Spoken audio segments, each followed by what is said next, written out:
Oke, assalamualaikum warahmatullahi wabarakatuh. Ya, di sini saya Rizky Fahriyutianto ingin menjelaskan tentang apa yang sudah saya kerjakan untuk menjawab pekerjaan ujian tengah semester saya. Oke, di sini ada 3 nomor. Yang nomor pertama itu adalah jelaskan sensor dan transducer secara lengkap dan hal-hal apa saja yang perlu diperhatikan. Oke, di sini nanti sebelum saya mulai ke materinya udah saya kerjakan, mohon maaf kalau saya mesti pakai masker karena saya sekarang lagi pilek kondisinya, dan juga kalau saya ada beberapa kalimat yang saya ucapkan kurang nyambung, mungkin maafkan juga karena kondisi saya yang kurang sehat. Oke. Yang pertama nih, sensor dan transducer. Oke, sebelum kita masuk ke sensor dan transducer, kita akan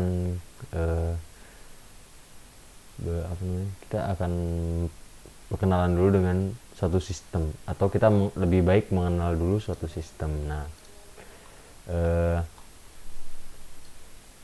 suatu sistem dapat bekerja dengan baik apabila setiap komponennya dapat bekerja secara suatu sistem akan dapat bekerja secara optimal jika setiap komponen pada sistem tersebut dapat bekerja pada tingkatan yang sesuai dengan yang dibutuhkan oleh sistem. Nah, yang jadi masalah dan juga tidak ada bentuk komponen bentuk kerja antar komponen, misalkan yang A belum selesai tapi yang B belum selesai tapi yang A udah jalan duluan, harusnya B selesai dulu baru A duluan, seperti itu. Dan juga dapat berjalan beriringan. Nah, semua ini kan sistem kan masih buta ya, atau tidak tahu apa-apa. Jadi bagaimana sistem mengetahui semua ini agar mereka dapat berjalan tidak bentrok, agar mereka dapat bekerja secara optimal, agar mereka dapat berjalan saling beriringan, itu gimana caranya? Nah, maka mereka tuh perlu sebuah tuh parameter. Nah, parameternya itu dapatnya gimana? Maka kita perlu alat untuk mendapatkan parameter tersebut. Nah, alat dari parameter tersebut itu ya berupa sensor. Sensor digunakan di sini untuk mendapatkan parameter yang akan diberikan ke sistem. Nah, selain itu juga kita juga butuh suatu alat yang mengubah satu bentuk ke bentuk lainnya. Ini tuh contoh seperti misalkan dari parameter sensor dikasih, terus controller, lalu controller udah ngasih output, lalu digerakkan oleh motor servo atau semacamnya. Nah, itu kan motor servo dan semacamnya itu ada alat yang mengubah satu bentuk energi ke bentuk energi yang lain. Nah, nama kata lain dari alat yang dapat mengubah satu bentuk ke bentuk energi yang lain disebut transducer. Maka kedua alat tersebut itu disebut sensor yang mendapatkan satu parameter dan transducer yang mengubah bentuk ke bentuk lainnya. Nah, sensor itu apa sih? Nah, sensor adalah alat yang digunakan untuk menangkap informasi atau sinyal digital, sinyal analog atau sinyal lain dalam bentuk lain dari lingkungan, ditangkap dan diubah menjadi sinyal digital. Nah, sinyal digital yang udah diubah ini bakal bisa dijadiin suatu parameter atau bisa jadi suatu acuan untuk melakukan suatu hal, gitu loh. Lalu transducer itu apa sih? Dalam transducer itu transducer adalah tadi yang udah saya bilang adalah alat yang mengubah satu bentuk energi ke bentuk energi yang lain. Nah, karena transducer itu dalam pengertian dari sensor itu hampir sama, maka dapat disimpulkan bahwa sensor itu merupakan transducer. Begitu.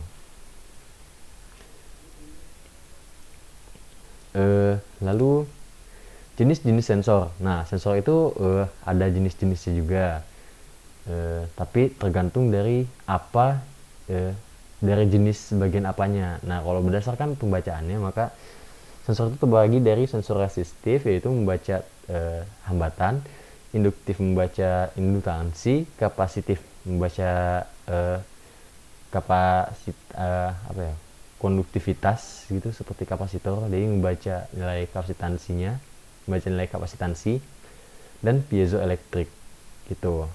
Lalu kalau berdasarkan kegunaannya, jadi sensor itu ada sensor gerak seperti PIR, terus ada sensor jarak seperti CSR04, ada sensor cahaya seperti fotodioda, ada sensor gas seperti TGS 2600, dan ada sensor berat seperti strain gauge. Nah, output dari sensor itu kan pasti tidak sama ya, maksudnya nggak sama semua. Nah, pasti ada beberapa sensor yang outputnya itu sulit untuk dibaca oleh controller, atau agak riskan, mungkin tidak terbaca oleh controller karena range-nya itu yang sangat kecil. Maka di sini perlu adanya konfigurasi untuk output sensor agar dapat terbaca mudah oleh controller. Nah, konfigurasi tadi itu terdiri dari konfigurasi op-amp, konfigurasi converter. Nah, untuk konfigurasi op-amp itu digunakan untuk memperbesar range, dan juga dapat digunakan untuk menggeser range. Sebagai contoh yang dapat terlihat di layar itu seperti contoh output sensor 5 sampai 10 mV. Nah, ini kan agak susah untuk dibaca oleh controller, maka perlu konfigurasi op-amp agar bisa menjadi 0 sampai 5 volt. Nah, ini akan sangat mudah untuk dibaca oleh controller seperti itu. Nah, konfigurasi op-amp ini juga ada macam-macamnya, yaitu bisa voltage comparator, voltage follower, inverting amp, summing amp, differential, integrating, differentiating amp. Nah,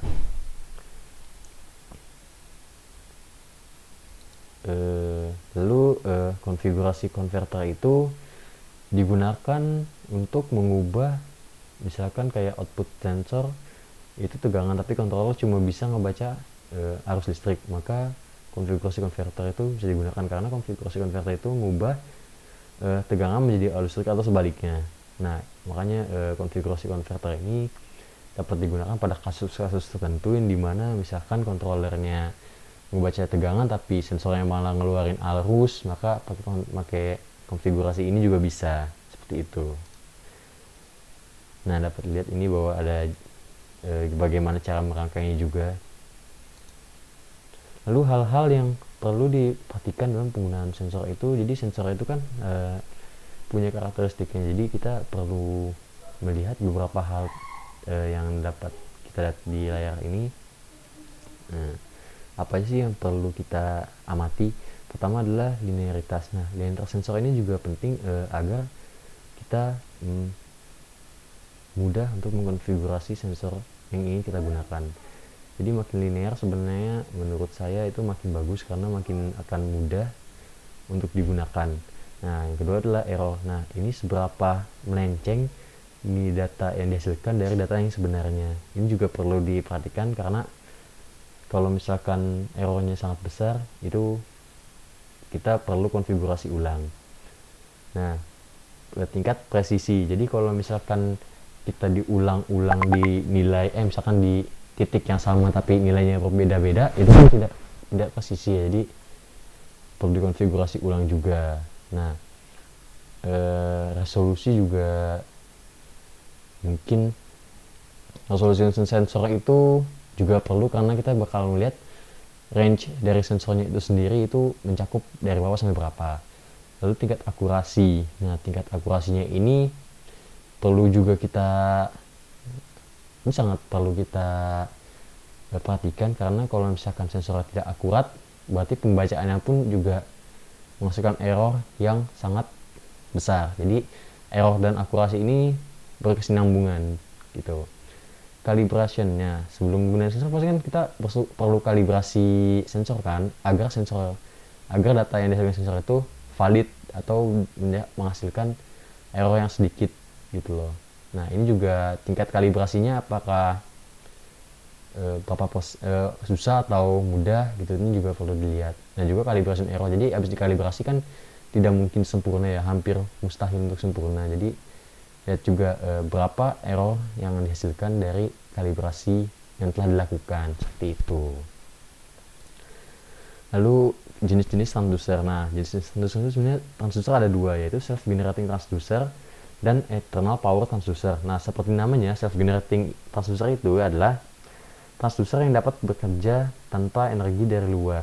Artinya dia nggak perlu supply energi lain, nggak perlu VCCGND lain, jadi tinggal gunain dipakai ke sistem itu udah bisa dipakai, karena mungkin dia akan menghasilkan energi listrik sendiri. Contohnya seperti piezoelektrik, kalau ditekan itu bisa menghasilkan energi listrik sendiri.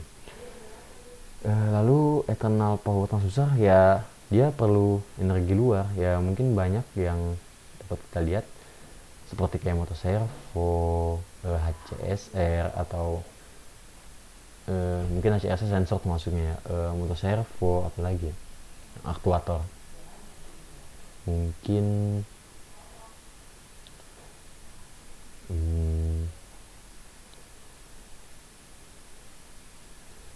mungkin untuk saat ini saya mungkin motor servo sih yang paling jelas ya. Dan juga self generating transducer itu juga bisa ini motor DC. Oh iya, untuk eternal power transducer juga bisa motor brushless juga bisa. Itu karena dia juga perlu energi luar, dia nggak bisa menghasilkan dari diri sendiri gitu. Transducer. Walaupun sebenarnya eternal power transducer juga HCSR termasuk, karena sensor juga termasuk transducer. Lalu sama juga hal-hal yang perlu diperhatikan transducer itu sebenarnya hampir sama seperti sensor. Nah, cuma sensor itu kan hampir kebanyakan mayoritas kan tidak terpengaruh oleh suhu, kecuali sensor suhu yang mesti ngebaca suhu.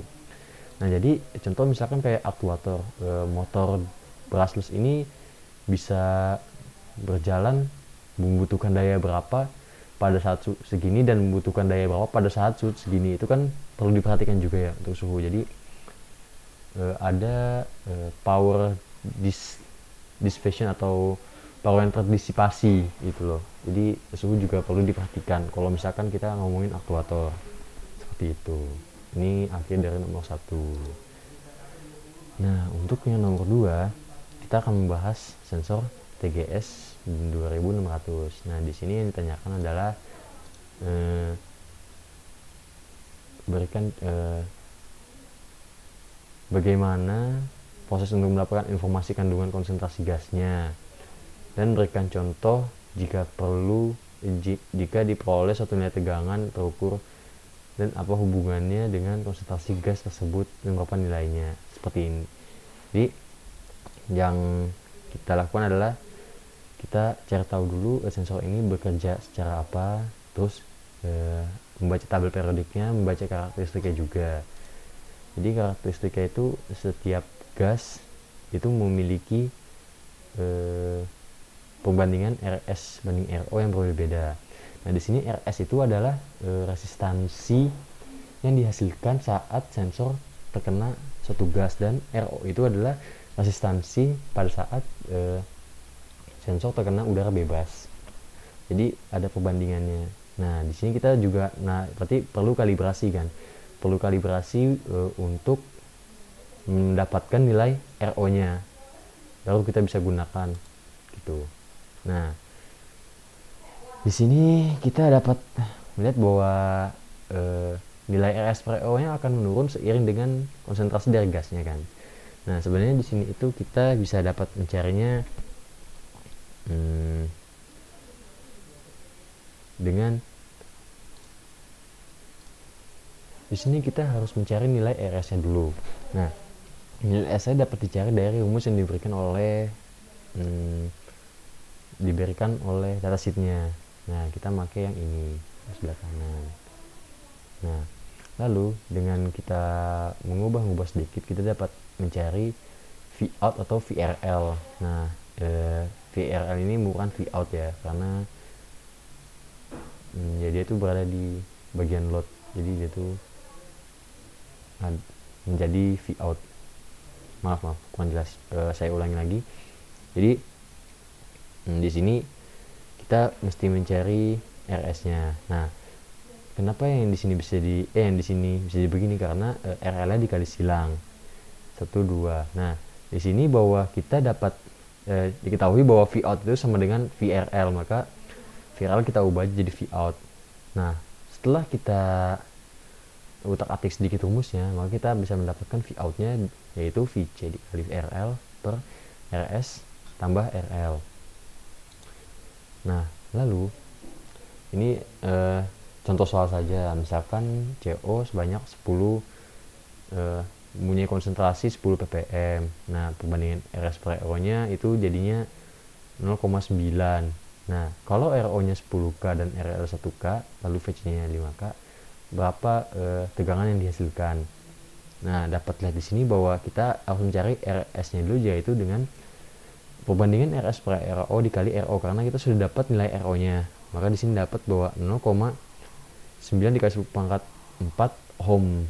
Nah, di sini lalu RS nya kita masukkan ke rumus V out saja. Nah, di sini dapat rumus V out, kita akan mendapat bahwa 5 dikali 10 pangkat 3 per 9 kali 10 pangkat 3 tambah 10 pangkat 3 ini selanjutnya adalah hasil pertambahan yang bawahnya adalah menjadi 10 dikali 10 pangkat 3. Nah, 10 pangkat 3 dicoret-coret berarti 5 dibagi 10 atau sama dengan jadi 0,5, seperti itu. Contoh nomor 2. Nah, hubungannya dengan konsentrasi gas itu, bagaimana cara kita menemukan konsentrasi gasnya? Ini dapat bisa dicari kalau kita mempelajari dari tabel grafiknya. Misalkan ini misalkan di 10 ppm, kita baca untuk gas apa dipelajari, kita pelajari juga ininya, kita pelajari juga tingkat linearitasnya. Jadi kita bisa mungkin bisa di inverse, jadi dari tegangan yang dihasilkan kita dapat mengetahui konsentrasi gas yang ada, konsentrasi gas yang melewati sensor, seperti itu. Lalu kita beralih pada nomor 3. Nomor 3 ini variasi sensor berdasarkan sensor cahaya. Oke.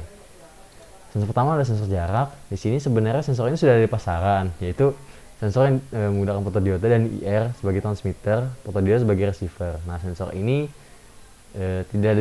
nggak mungkin agak sulit, saya kurang tahu, tapi mungkin agak sulit untuk mendeteksi jarak secara presisi seperti 1 meter, 2 meter dan sebagainya. Karena menurut saya kalau HCSR itu kan masih gelombang suara, kecepatannya masih 340 meter per second. Nah, sementara kalau untuk cahaya itu kan sangat amat luar biasa kencang, jadi kemungkinan pembacaannya agak sulit seperti itu, kecuali kalau kita menggunakan komputer yang super atau mempunyai konfigurasi tertentu, mungkin itu bisa. Nah, cara kerjanya ini sebenarnya hanya sebagai switch saja ya di sini. Jadi pelakunya sebagai switch. Jadi kalau misalkan ada objek di depannya, dia bakal ngasih data ke controller bahwa di depan sensor itu ada objek. Dan kalau misalkan tidak ada objek di depannya, maka ya nilai data yang dia berikan ke controller ya tidak ada objek apapun di depan sensor, seperti itu. Nah, karakterisasinya ini adalah, cara prosesnya itu adalah kita menguji nilai saat ada objek dan tidak ada, lalu catat output yang dihasilkan, lalu ulang kali, lalu bandingkan apakah saat percobaan pertama objek ada dengan percobaan 100 objek ada itu menghasilkan perbedaan nilai yang signifikan. Jadi dari nilai percobaan yang pertama sampai ke 100 itu apakah nilainya stabil atau misalkan turun naik atau gimana. Nah, itu nanti kita bakal mempelajari repeatability-nya dan juga akurasinya. Lalu karena ini cuma sebagai switch, mungkin nilai errornya akan sangat kecil karena hanya membaca 1 dan 0, seperti itu.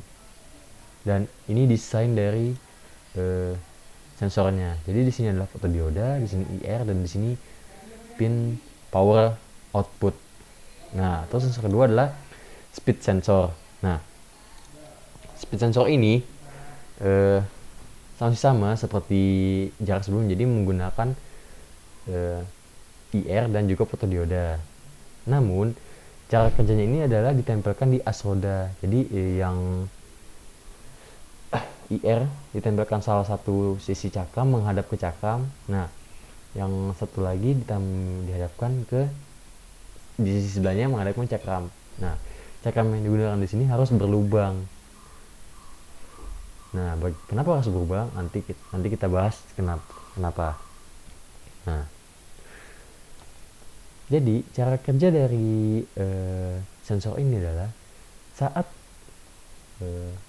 roda berputar, maka pasti ada pulsa-pulsa di mana fotodioda akan membaca ada sinyal IR dan tidak ada sinyal IR karena terhalang oleh cakram, dan kadang juga nembus karena cakramnya itu pada posisi yang berlubang. Nah, kita akan membaca waktu yang dibutuhkan untuk dari awal dia nilai H sampai akhir dia bernilai H itu butuh waktu berapa, lalu kita masukkan ke rumus keliling lingkaran, maka mungkin kita dapat menemukan jarak. Lalu menemukan jarak kita bagi dengan waktu, menemukan kecepatan, seperti itu.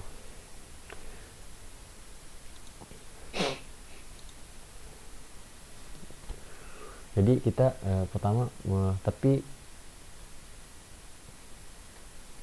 mungkin ini agak sulit kalau hanya diteka-teka, mungkin butuh riset lebih lanjut untuk ini.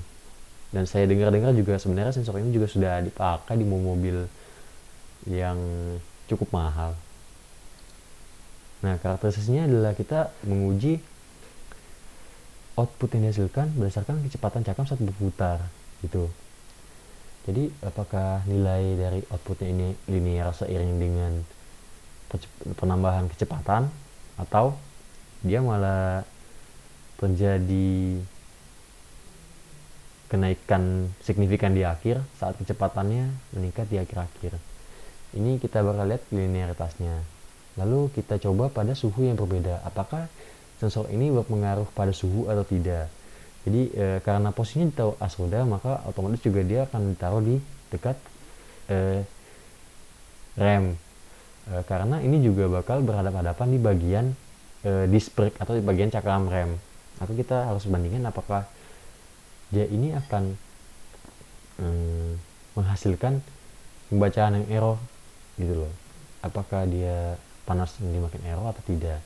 Dan juga kan kalau ada gesekan kan dia bakal cakramnya akan seperti merah menyala ya. Kalau misalkan dari kecepatan kencang di rem mendadak di kecepatan pendek, kita baca apakah di situ merah menyala yang dihasilkan oleh pergesekan kampas rem dengan disc brake itu mengganggu pembacaan sensor atau tidak, seperti itu. Lalu kita juga perlu mengukur nilai akurasinya. Jadi kita perlu dyno kecepatannya berapa, yang dibaca oleh sensor berapa, maka itu bisa mendapatkan nilai akurasinya, seperti itu. Nah, ini adalah desain dari sensornya ini. Jadi ini disc brake yang sebenarnya harusnya ada bolong-bolong dari samping ke samping. Nah, ini IR, ini fotodiodanya. Nah, ini data BCC dan GND-nya, seperti ini. Lalu yang nomor 3 itu adalah sensor cuaca. Nah, sensor cuaca di sini sebenarnya digunakan untuk memantau kondisi cuaca, apakah dia mendung, siang, pagi, malam. Jadi pertama tuh menentukan apakah dia siang, pagi, atau malam. Lalu kedua, apakah dia cerah atau mendung, seperti itu. Nah, sensor yang digunakan ini tuh adalah sensor RDR. Jadi dia akan membaca intensitas cahaya yang ada yang terkena oleh LDR tersebut.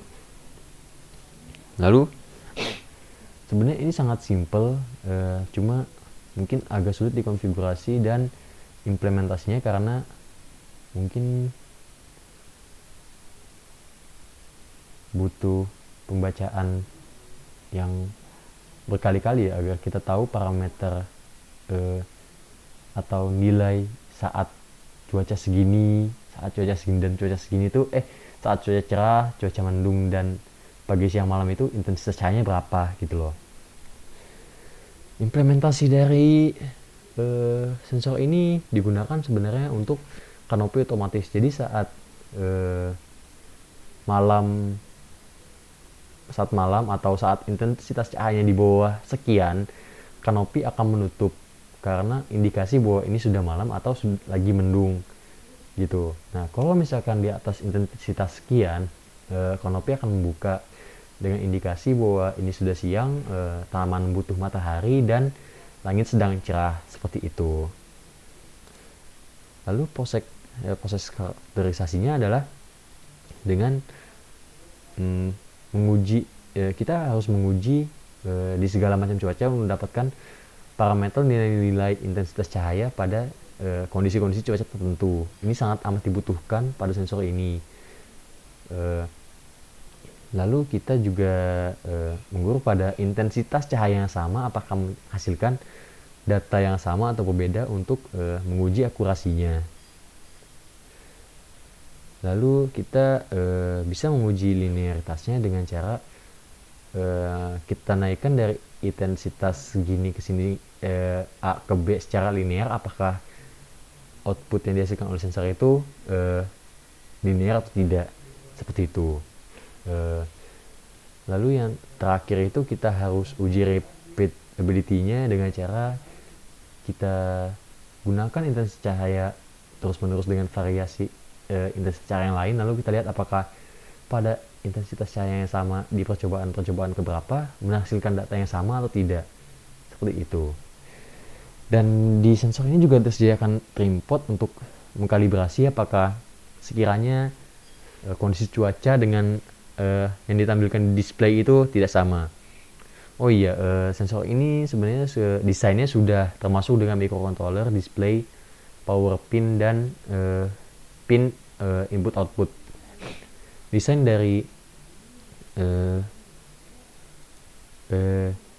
dari sensornya itu adalah seperti ini. Jadi di sini ada display LCD 16x2, di sini microcontroller, di sini power pin, mungkin bisa menjadi